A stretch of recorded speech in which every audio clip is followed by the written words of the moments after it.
Last position we're going to hit on is safety, and obviously there's a local product from O'Day High School that played at SC that's a pretty good one in Taylor Mays. A lot of people are kind of comparing him to Kenny Easley, and then there's some others out there too.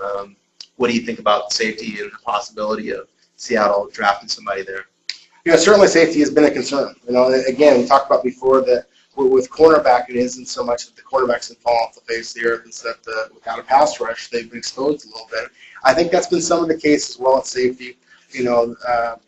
With Taylor Mays, you have a chance to get a player that I think could be a Pro Bowler for a long time. Kenny Easley is certainly a name that a lot of Seahawks fans know and I have a lot of respect for, so I always hesitate to make those kind of comparisons.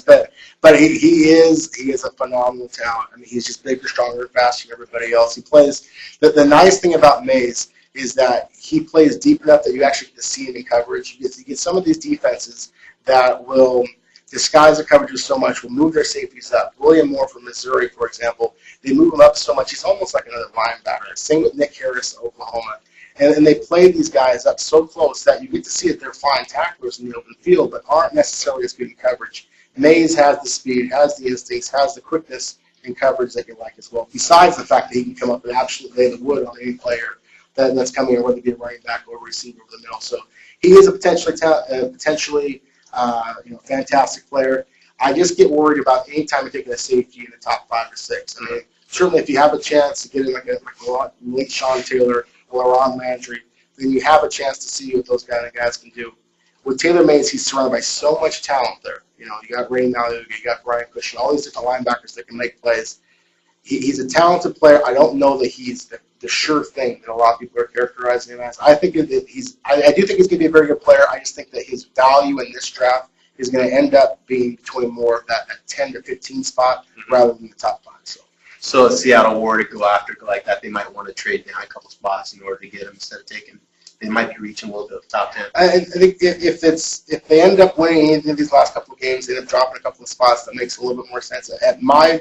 I do believe you're going to see some of these underclassmen quarterbacks come out. I do think you're going to see I think you're going to see a lot of the underclassmen come out, regardless of position. If that is the case, I do think it's going to slide them down the board a little bit, and so that would make a little bit more sense for Seattle. They can trade down a little bit. That makes some sense. He's a terrific player. He just isn't a player that is absolutely guaranteed to come in and be the immediate impact player that they need if they want to compete for the NFC West division next year. He's a guy that if they're looking to scrap the team basically and say, okay, we're rebuilding, then it certainly makes a little bit more sense. But it's a very rare player at safety that can come in and be the lightning rod that turns around a franchise in 1 year. I think that's a good transition to my final question.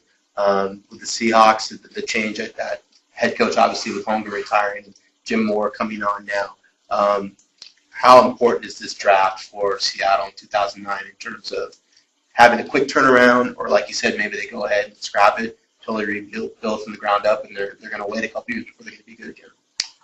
I think it's as important a draft as they've ever had. I really do. I mean, when you look at it, the fact, as you said, making that transition, if they decide that they're going to just kind of rebuild the franchise around Jim Moore, presumably Jim Moore's vision, then there's a possibility that you're going to take offensive tackle number 1. There's a possibility you're going to take a quarterback at number 1. If they go that route, they have to be right, because otherwise you're going to end up drafting in the top 5 year after year after year. If they don't, if they decide they want to go 1 more year or 2 more years because they think that Walter Jones and Matt Hasselbeck and Patrick Kearney are going to come back and be every bit as good as they were in the past couple of years, then again, it's absolutely imperative that they get themselves playmakers that can come in, whether it be on offensive or defensive, playmakers that can come in, make an immediate impact, and be able to take this team back up to the top of the NFC West. Rob, I appreciate the time, and I look forward to talking to you in the future. And Eric Williams, Home News Tribune. Rob Rang from NFLDraftScout.com.